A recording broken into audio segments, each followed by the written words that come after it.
bem? Bom dia, boa tarde, boa noite.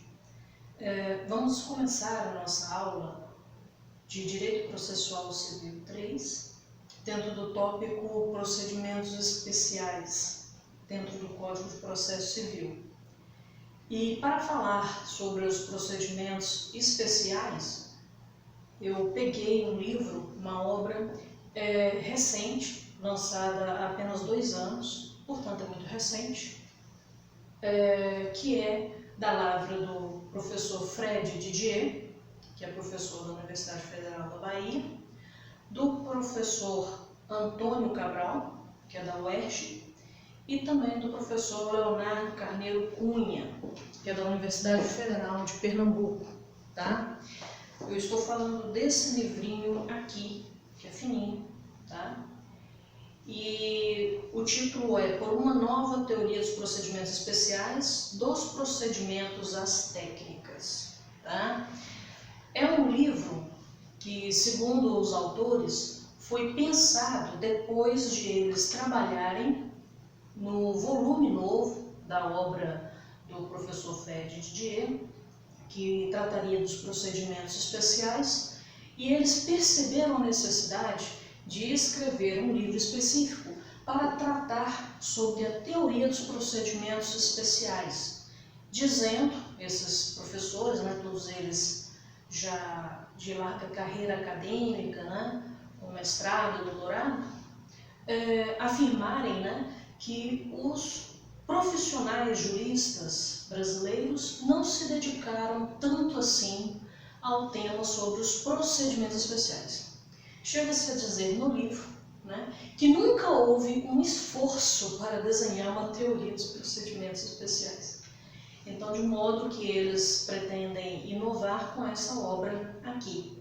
Eu fiquei curiosa e fui consultar nos meus livros aqui, nos meus velhos livros de processo, se realmente os professores que eu conheço, alguns deles eu tive o prazer de conhecer pessoalmente, realmente não trataram sobre uma teoria dos procedimentos especiais. Então, um dos livros que eu peguei aqui para a gente conferir em loco foi este aqui, do professor Humberto Teodoro Júnior.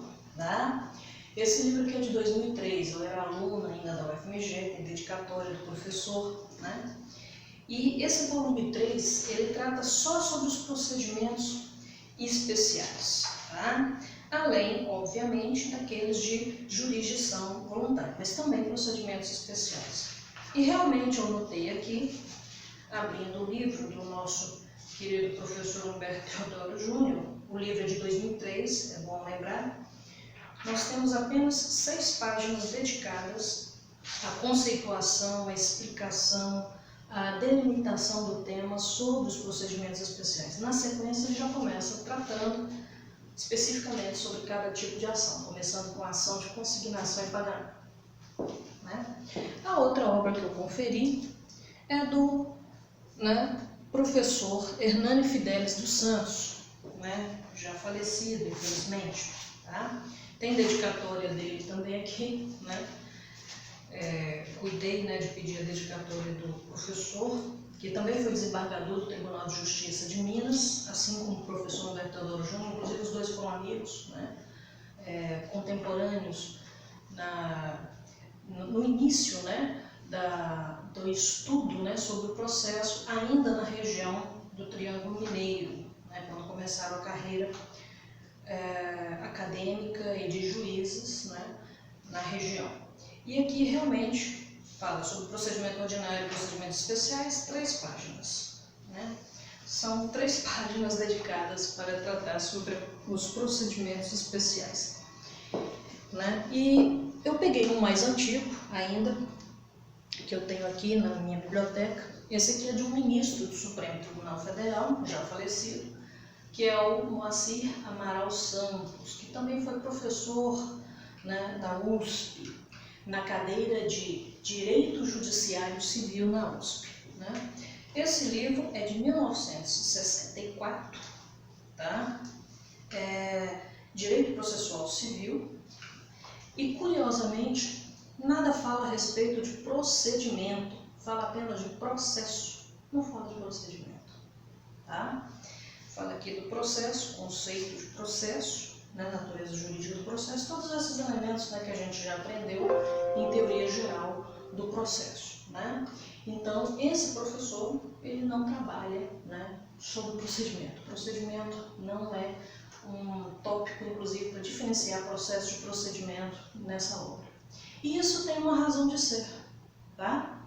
E isso já foi explicado pela professora de processo civil de vocês, de teoria geral do processo, tá? Porque em 1939, com o Código de Processo Civil de 39, havia o artigo 291 que dizia que o processo ordinário regulará as ações para as quais esse processo não prescreva rito especial, tá?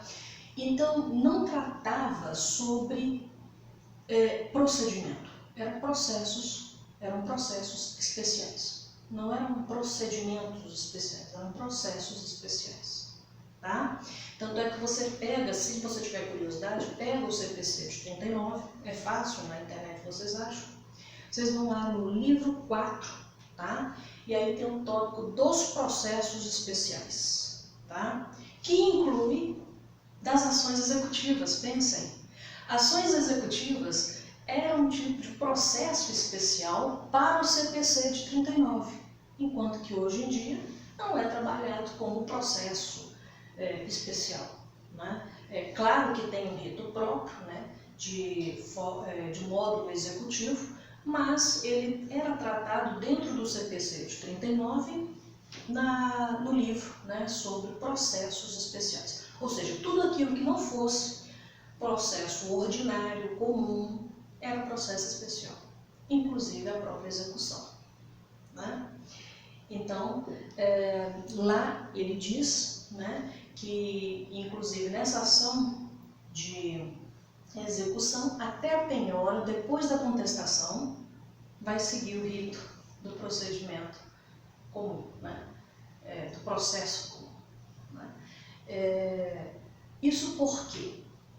Tá? Porque, na verdade, vocês devem estar aprendendo com o professor de execuções, todo tipo de defesa na execução que não seja feito por meio de exceção, né, dentro do próprio processo, você ajuizando uma ação apartada, por exemplo, nos embargos da execução, tá? Lá você vai ter as fases típicas de um processo comum. Você vai poder ter um processo, uma fase dentro desse processo de instrução probatória, por exemplo, tá? Então, ele tem um procedimento específico previsto na lei, tá? E que segue, de certa forma, o rito na modalidade ordinária. Uma forma bem larga, né, de defesa do executado na modalidade de embargos à execução. Tá? Você pode discutir qualquer matéria em embargos à execução. Isso, inclusive, é um tópico específico da Lei de Execução Fiscal, quando trata sobre os embargos à execução fiscal. Tá? Ok. Então, por isso, né, diante dessa situação, é que os professores resolveram escrever esse livrinho. Tá? A diferença de processo e procedimento, ela ganhou razão de ser depois da Constituição de 88. Porque, na verdade, até a Constituição de 88, não havia uma diferenciação sobre o legislar a respeito de processo e procedimento. A Constituição de 88 é que inovou, distinguindo a competência para legislar sobre processo apenas à União. Tá? Está lá no artigo 22(1) da Constituição da República Federativa do Brasil. Tá? Então, é uma competência privativa legislar sobre o processo da União. Tá? Agora, competência concorrente, ou seja, todos podem legislar concorrentemente, não exclui a competência um do outro. Nós temos a União, os Estados e o Distrito Federal sobre procedimentos em matéria processual. Tá? Está lá no artigo 24 da Constituição da República. Então, a Constituição distinguiu algo que a doutrina né? Desde então, aqui eu citei o Moacir Amaral Santos, não realizava essa distinção de processo para procedimento, tá? Ok. Então, vamos lá. Mas os procedimentos comuns, né, em especial na doutrina clássica, como é que ele era tratado segundo essa obra aqui? Tá? Essa aula tratando sobre as primeiras partes deste livro a respeito da temática de procedimento especial. Tá? O procedimento comum nada mais é do que a padronização e a preferibilidade, tá, da defesa, do argumento, do pleito perante, né, uma seara jurisdicional, tá? O poder jurisdicional, algum órgão que detenha função jurisdicional, ok? Então, o procedimento ordinário, por isso que tem esse nome ordinário, porque é o comum, né? É o que está na ordem, né? De certa forma preferencial. Nós temos, portanto, essa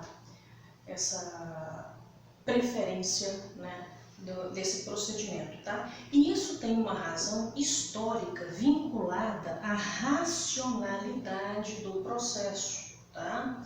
Então, quando se criou toda a sistemática processual, e aí você sistematiza por meio do procedimento comum, tá? Que ele busca um exaurimento, tá, da cognição, uma cognição a mais plena possível, tá, podendo inclusive acumular pedidos, né, coisa que não é possível em muitos dos procedimentos especiais, a gente vai ver, né, não é possível acumular pedidos no procedimento ordinário. Você tem essa possibilidade prevista no artigo lá 327 do CPC de 2015, tá? Tinha essa razão, portanto, essa defesa do método, né? Essa defesa do método como forma de alcançar a segurança jurídica para as partes, tá? Por meio do procedimento comum. Tanto é que Humberto Teodoro Júnior, citado aqui pelos autores, ele recorre a José Ribeiro Leitão para dizer que se defendia inclusive sobre um princípio de preferibilidade do rito ordinário, tá? E essa preferência chegava a ser tão curiosa que alguns colegas advogados, né, eles chegavam a dizer que muitas vezes ajuizavam ações, né, no procedimento especial, e os juízes, né, pediam para emendar inicial para adequar a um procedimento comum, o que, segundo eles, facilitaria os trabalhos, né, a forma, né, de conduzir o processo. Eles entendiam, né, que sempre um procedimento especial, por ser diferenciado, né, eles às vezes dificultava, né, enfim, e a gente está falando em uma situação de processos, né, em dezenas, centenas, né, ajuizadas todos os dias perante um poder judiciário.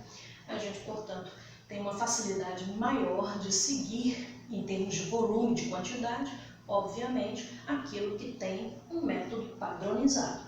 E é o procedimento comum que a gente tem, né, essa possibilidade, ok? Pois bem, uma vez dito sobre o processo comum, né, o procedimento comum, a gente vai falar agora sobre o conceito de procedimento especial, tá? O que vem a ser o procedimento especial? Tá? Nada mais é do que aquele que é construído, criado, né, para servir uma determinada espécie de situação jurídica material. Note que vocês vão perceber, né, ao longo desse semestre, a gente vai estudar ações que têm um vínculo muito próximo com o direito material. Tá? Então, inventário, por exemplo, tem uma proximidade muito grande com o direito sucessório, né, direito de família. Consignação e pagamento, né? Você vai recorrer ao direito das obrigações, né? Que exige uma certa forma de realização para que se realize efetivamente o pagamento, tá? Por isso a criação de um processo específico quando você não tem forma hábil para ter aquela aquela forma jurídica realizada que é o pagamento e, portanto, a quitação daquela obrigação, né? Exonerando a pessoa devedora de obrigações posteriores e até mesmo a eventual sanção de multa e demais consequências quando não realizado o pagamento na sua forma, modo, tempo, né, lugar, tá? Como vocês aprenderam aí em Direito das Obrigações, ok?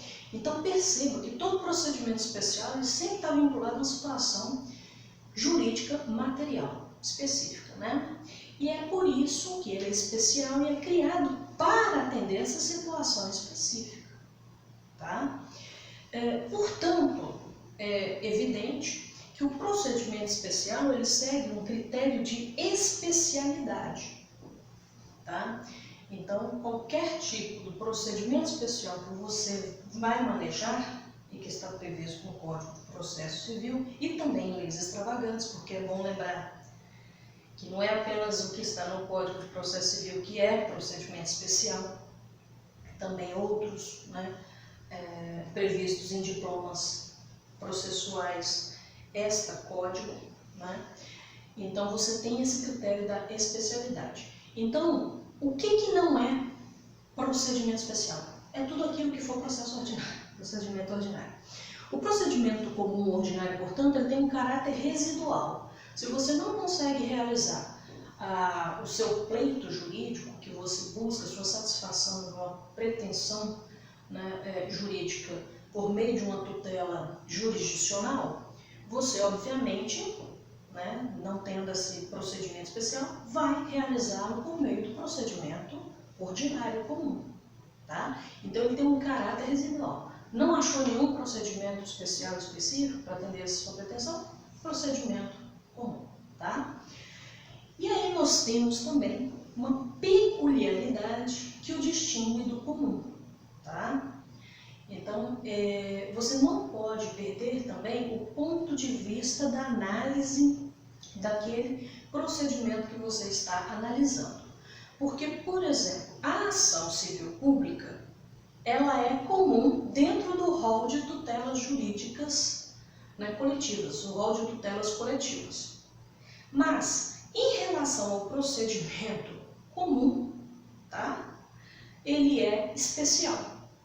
Então vejam que uma ação civil pública, ao mesmo tempo, tanto ele pode ser um procedimento comum, dentro do rol de tutelas coletivas, como também um procedimento, tá, especial, se você comparar a partir do CPC de 2015, tá bom?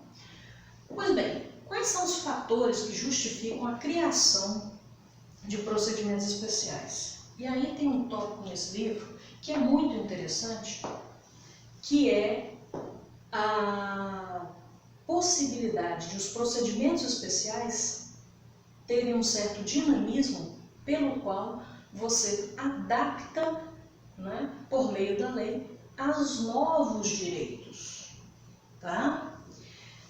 A maior parte da doutrina ele defende, portanto, que os procedimentos especiais foram criados a partir de uma fisionomia de alguns direitos materiais, que teriam especificidades que inviabilizariam a sua tutela pelo rito padronizado, tá?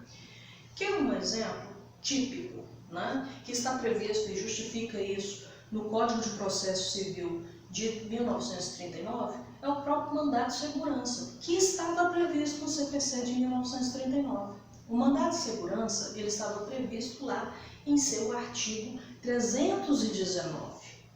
E aí a gente reflete, por que o mandado de segurança estava previsto no Código de Processo Civil de 1939? Ora, porque ele tem uma forma, né, que para aquela época era um direito novo, era o vento de um novo direito, tá?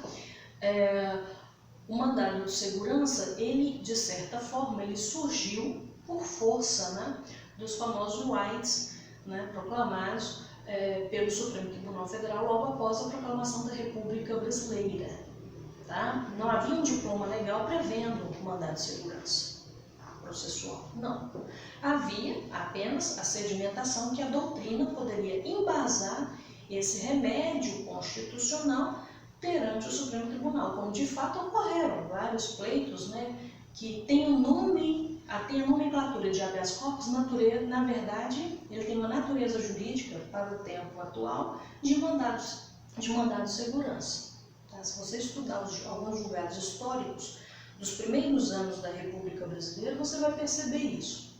Então, quando você está já na década de 30, né, e o governo Vargas, de certa forma, organizou, né, promoveu uma forte, né, atualização, digamos assim, uma modernização para aquela época do sistema administrativo do direito, né, de certa forma foi o início, né, da formatação, né, do direito administrativo como, né, um direito mais moderno, né, no direito brasileiro. Você tem, portanto, uma justificativa para a criação de um recurso, né, de uma ação específica de procedimento especial para manejar contra eventual abuso de poder, né, e quando você tem eventual direito líquido e certo, tá? Não é o termo que é usado no CPC de 39, né?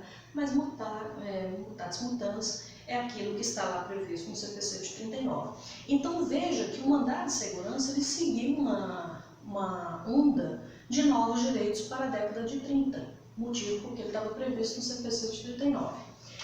Então, quando você tem essa adaptação legislativa aos novos direitos, um professor italiano, o nome dele é Andrea Protopizzani, no final da década de 70, ele defendeu, por meio dos estudos em processo, aquilo que ele designou chamar de tutela diferenciada. Por isso que nós temos uma obra, o curso de Direito Processual Civil, dos professores Daniel Mitidiero, Sérgio Arenhat e o Luiz Guilherme Marinoni, que escrevem justamente sobre a tutela diferenciada, a tutela dos procedimentos diferenciados.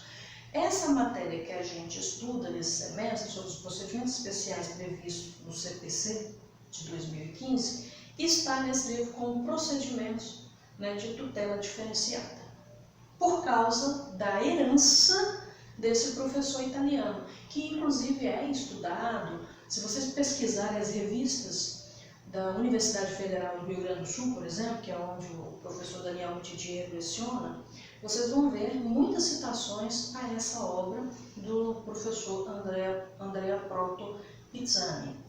O que ele defendia já no final da década de 70?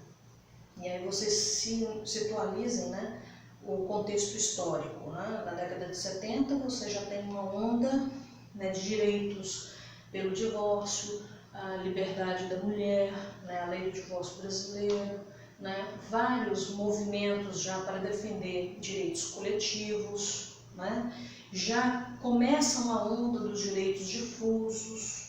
Então, diante desses novos direitos que vão surgindo a partir da década de 70, o professor Andrea Protopizzani defende, portanto, que você tem que ter procedimentos especiais, que ele convencionou chamar de tutela diferenciada, inclusive justificando a criação desses procedimentos especiais. E olha que interessante, quando ele defende a criação de procedimentos especiais, ele está visando a criar, né, de certa forma, um movimento de reconhecimento de um direito ao procedimento adequado, porque o procedimento ordinário não atende àquele novo direito que está surgindo naquele momento histórico, tá? Naquela quadra, né, do tempo histórico. Então, por isso, né, que você tem um rol, né, de critérios, né, para a criação desses procedimentos especiais, tá, que são feitos em prol do princípio da efetividade da prestação da tutela jurisdicional, tá, que é o que é mencionado. Então, para você atender a finalidade desse movimento, né, do atendimento aos novos direitos e à racionalidade, a esse direito da tutela adequada para o novo direito, quando você vai criar um procedimento especial, existem alguns critérios, e aí você tem que seguir algumas técnicas. A primeira delas é a simplificação e a agilização do trâmite processual. Vocês vão perceber que vários desses procedimentos especiais, eles são possíveis de serem resolvidos num dia, inclusive. Vários deles, é possível. É possível ter inventário célere, que você ajuiza e consegue em uma semana, tá? O mais difícil no inventário, na verdade, é a papelada para o pagamento do tributo ITCD. Mas se não houver discordância entre os herdeiros, é um processo, né, que, se a gente for seguir o que está no Código de Processo Civil, né, estando todos concordes, né, os herdeiros, não havendo maiores problemas, é um processo que pode resolver em dias, semanas, né? Então, ele prima esse procedimento especial pela simplificação e agilização do trâmite processual. Eu cheguei a conhecer advogados em Belo Horizonte que conseguiam, né, ter o formal, né, de partilha de inventário em semanas. Isso, assim, aconteceu, né? Não é uma coisa, né? Enfim, às vezes os inventários prolongados ocorrem por outros motivos, né? Por questões, né, de conflito, enfim. Né? Mas o processo em si, se você for observar, ele é simples e ele presta para uma agilidade no trâmite processual, tá? Ele também tem que ser delimitado no tema, tá? Então, se vai tratar de inventário, é só inventário. Então, é o monte mor deixado pelo decujus, o autor da herança, e aí apresentam os herdeiros. Você tem a delimitação do tema, né, para apresentar a exordial e eventuais respostas a essa ação de procedimento especial. E o outro critério de técnica é a explicitação dos requisitos, tá? E aí você tem as matérias processuais para que o procedimento especial possa ser utilizado. Então, você dá os requisitos, né? Então, por exemplo, um requisito essencial para exordial de inventário: certidão de óbito, óbvio, né? Posse, algum documento, se não tiver documento nenhum, uma eventual audiência de justificação, enfim. Então, você tem alguns requisitos, né, uma explicitação dos requisitos para o pleito do procedimento especial, tá bom? Agora é importante dizer, esse movimento pela expansão dos processos em prol de uma tutela diferenciada para prestar a resolução desses processos não significa que é um direito de criar qualquer procedimento, tá? Não é isso. Mas criar procedimentos que tenham regras claras para que as partes possam conhecer por antecipação e assim ter atendido o seu direito de igualdade, tá? Porque afinal de contas o princípio da isonomia é um princípio processual, tá? Pois bem, fatores que justificam a criação de procedimentos especiais. Nós temos o primeiro fator, a escolha legislativa dos procedimentos especiais. Nós temos a política, uma questão política, controle de constitucionalidade das leis, por exemplo. É uma escolha, é um procedimento especial e é uma escolha política, tá? Para efetuar, né, o controle da elaboração, da promulgação das leis, à luz da Constituição, na Carta Maior, tá? Temos ainda uma escolha também que pode ser por conveniência. Convém ter um procedimento especial, por exemplo, de curatela, né? Óbvio, porque a pessoa eventualmente pode necessitar de uma situação de interdição e ter o direito a um curador, né? Também nós temos aí uma possibilidade legislativa que tem aí o peso da tradição. Porque o Chiovenda, nos seus estudos, ele observou que vários dos procedimentos especiais já eram relatados desde livros, obras de 1281, em processo. Então você percebe muito marcantemente o peso da tradição na formatação dos procedimentos especiais, tá? Por exemplo, que foi citado aqui pelos professores, as ações de família. As ações de família estão em procedimentos especiais, mas necessitava estar lá? Porque se a gente for observar, várias várias temáticas ali abordadas já estão disciplinadas por diplomas específicos. Lei de alimentos, lei do divórcio, enfim. Né?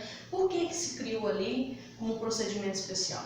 Segundo os autores, para valorizar o instituto, né, desse ramo do direito de família. E eu diria mais, para valorizar a autocomposição nesse tipo de litígio. Porque a gente vai ver que nos procedimentos especiais envolvendo ações de família, existe a obrigatoriedade prévia de uma audiência de autocomposição, seja ela conciliação familiar ou uma mediação familiar, ok? Judicial. Pois bem, dito isso, finalizando nossa aula de hoje, a gente vai seguir nos próximos vídeos. Quais são as características do procedimento especial na literatura tradicional? A primeira característica do procedimento especial é a legalidade. Ele sempre é previsto em lei, tá? Então, você sempre vai ver um procedimento, né, previsto em alguma disposição legal. Aí é uma lei ordinária, como é o CPC, pode ser uma lei específica, como é o mandado de segurança, né? Pode ser outros diplomas, enfim, tá? Então, sempre você tem essa disposição feita por lei. Outra característica do procedimento especial, pode anotar aí. Segunda característica, legalidade. Segundo, taxatividade e tipicidade fechada. Ou seja, você tem aquele modelo de procedimento especial e você não pode inovar para fora daquela previsão legal. Ela é taxativa, tá? Então, para ter uma consignação de pagamento, seguir o rito próprio da ação de consignação de pagamento previsto no CPC de 2015, ok? Outra característica, excepcionalidade. Por que excepcionalidade? Porque ele é exceção ao processo comum, tá? Ao procedimento comum. Então, sendo uma exceção, ele segue uma característica, ele tem uma característica de excepcionalidade.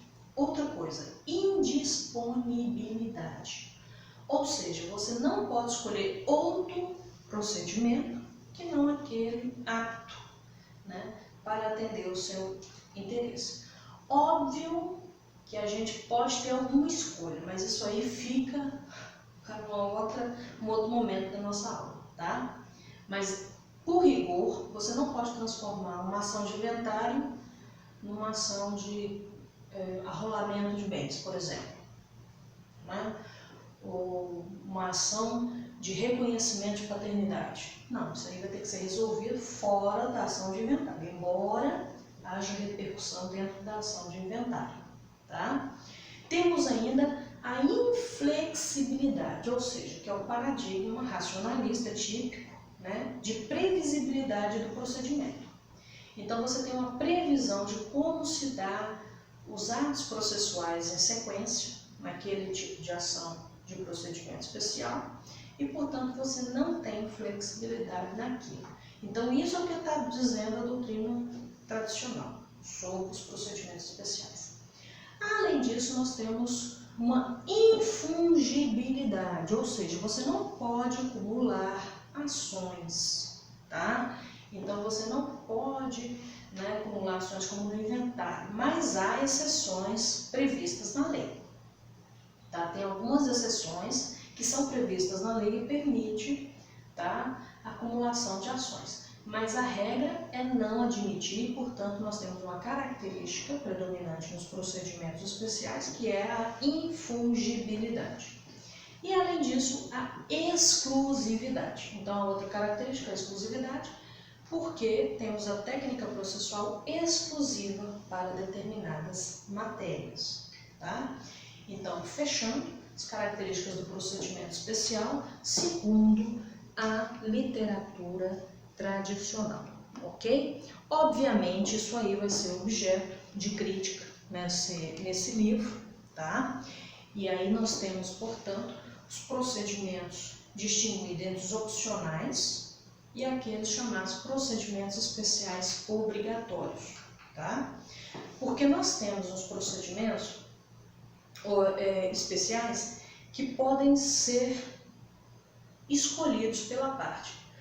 Alguns deles são citados no livro: é o mandado de segurança, as ações possessórias, a consignação de pagamento, o juizado especial, né, e a ação monitória. Tá? Vamos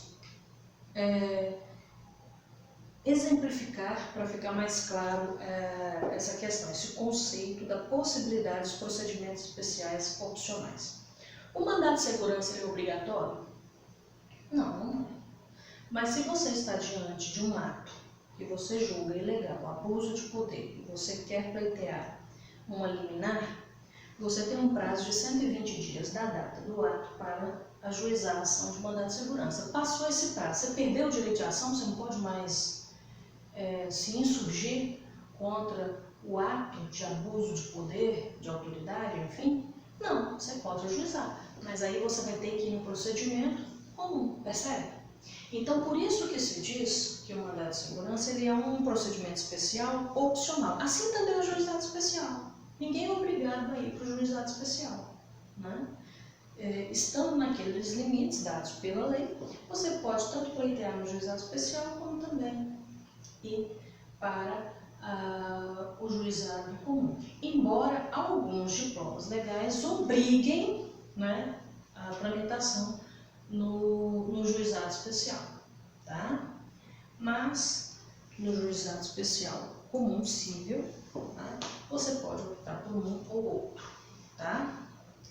Agora nós temos os procedimentos chamados obrigatórios, tá? Então, inventário e partilha é um deles, interdição é outro, obrigatório, a desapropriação, né? A ação de controle constitucionalidade das leis. Não é possível acumular pedidos ou pedir conversibilidade de nenhuma dessas ações, percebe? Então você tem que pedir aquilo que está dentro da matéria específica daquele procedimento especial, tá? Só que os autores defendem a possibilidade de convenção por negócio jurídico processual, quando a matéria for disponível. Por isso, a elaboração dessa obra, porque eles vão, depois de expor as características do procedimento especial, eles vão expor situações em que é possível a aplicação do negócio jurídico processual nos procedimentos especiais, tá? Só que isso sempre em matéria disponível, por regra, tá? Eles excluem, obviamente, quando envolver interesse público, como é o caso da desapropriação, tá?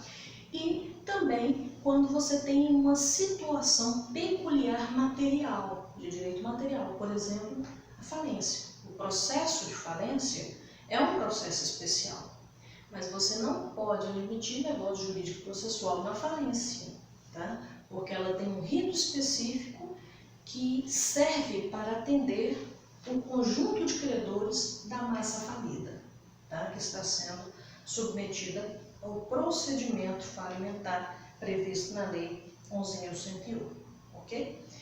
Então, gente, por hoje é só. Agradeço a sua atenção e na próxima aula a gente continua falando aí sobre os procedimentos especiais. Uma boa tarde, uma boa noite, um bom dia para vocês. Até mais.